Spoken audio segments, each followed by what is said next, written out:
মঙ্গলের প্রধান কাজ হলো যুদ্ধ করা। মঙ্গল এই জায়গাতে বসে মায়ের সাথে পারিবারিক সুখ শান্তির জন্য ভূমি, ভবন, বাহন অর্থাৎ গাড়ি বা বাড়ির সুখের জন্য সর্বদা ফাইট করবে, সর্বদাই ব্যস্ত থাকবে।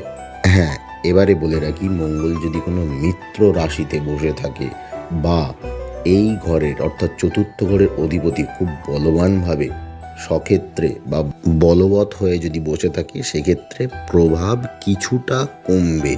কিছুটা কমার মানে এটা কখনোই নয় সেটা ভ্যানিশ হয়ে যাবে।